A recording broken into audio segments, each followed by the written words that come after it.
ആണെന്നുള്ള രീതിയിലായിരുന്നു. ആ ഒരു രീതിയിൽ വന്നിറങ്ങുകയാണ്. വന്നിറങ്ങുന്ന സമയത്ത് രാഹുലിനെ കണ്ടതും ഇരച്ചടുക്കുകയാണ് BJP, ഈ പറയുന്ന CPM-ന്റെ ഗ്രൂപ്പുകൾ.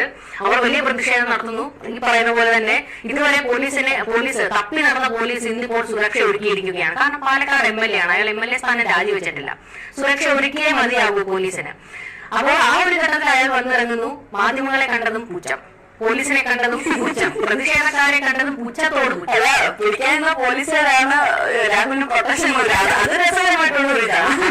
അത് കഴിഞ്ഞിട്ട് പക്ഷെ അകത്തേക്ക് വോട്ട് ചെയ്യാൻ കയറുന്ന സമയത്ത് അവിടെ നിന്ന് വോട്ട് ചെയ്യാൻ നിന്നിരുന്ന ജനങ്ങളെയും അതുപോലെ തന്നെ വോട്ട് ചെയ്യാനുണ്ടായിരുന്ന അവിടുത്തെ ഉദ്യോഗസ്ഥരെയൊക്കെ കണ്ട് അവരോടൊരു പുഞ്ചിരി കൊടുക്കുന്നത്. പക്ഷെ പുറത്തേക്ക് ഇറങ്ങിയതിന് ശേഷം പിന്നീട് ഒരു രാഹുൽ ഷോ നടന്നു എന്ന് നമുക്ക് വേണമെങ്കിൽ പറയാം. കാരണം മുൻപും മാധ്യമങ്ങളെ ഒരു പുച്ഛത്തോടെ ആയിരുന്നു രാഹുൽ ഈ വിഷയത്തിൽ കൈകാര്യം ചെയ്തത്. എപ്പോഴും, അതായത് എപ്പോൾ മാധ്യമങ്ങൾക്ക് മുൻപിൽ എന്തൊരു കാര്യത്തിന് രാഹുൽ പുറത്തിറങ്ങുമ്പോഴും